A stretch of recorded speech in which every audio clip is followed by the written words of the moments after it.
Deputy Commissioner of Police Milton Daisy says that law enforcement received a number of reports of people breaching home quarantine. One of these alleged violators is a female resident of Beausejour Gros-de-Lay, who was reportedly sighted at a number of locations. She has since been placed at a state-run quarantine facility. Authorities say the breach of protocols in some instances appears to be both deliberate and inadvertent. We realize on the reports that we are getting persons who were placed in home quarantine.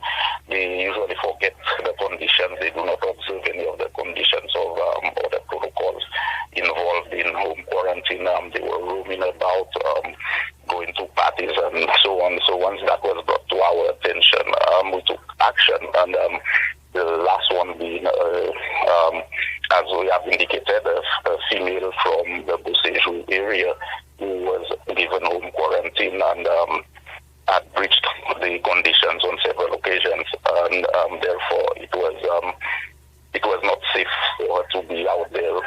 So she was taken into institutional quarantine, and the institutional quarantine arrangements would be made at the quarantine place where the individual now would have to pay for their quarantine. The Royal St. Lucia Police Force and the Ministry of Health and Wellness, in a statement issued on Monday, reminded all persons granted home quarantine to abide by the stipulations.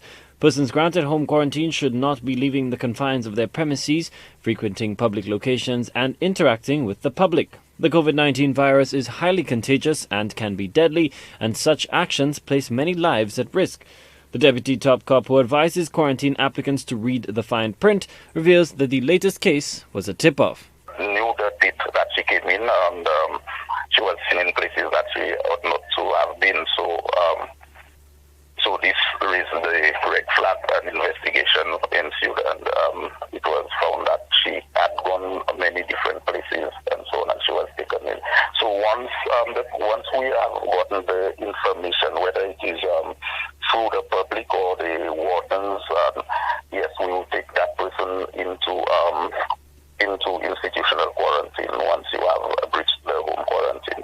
So we're asking persons to please, when you are given or when home quarantine is approved, that you read the conditions, the protocols that are given, because persons sign onto certain protocols that it appears that they don't read it, although it is explained to them. But please go over the protocols and you'll see what you can and cannot do during the home quarantine.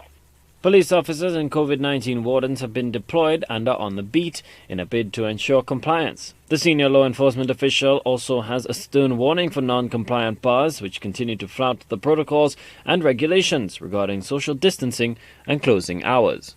I must commend many persons for keeping up to the protocols, observing it and so on, but there are still these few who do not keep to the protocols. If a police officer or the wardens do not come around, they won't close at the specific time. Persons do not observe any the social distancing and so on. So we are going to take in persons, whether it is by arrest or via a summons, but persons would be prosecuted. The Royal St. Lucia Police Force will continue to assist the Health Ministry in detaining individuals who refuse to comply to home quarantine protocols by escorting them to government quarantine facilities. Authorities warn that anyone who fails to adhere to the terms of home quarantine will have their approval revoked and will be placed at a government quarantine facility at their own expense. Colby DeVoe, HTS News Force.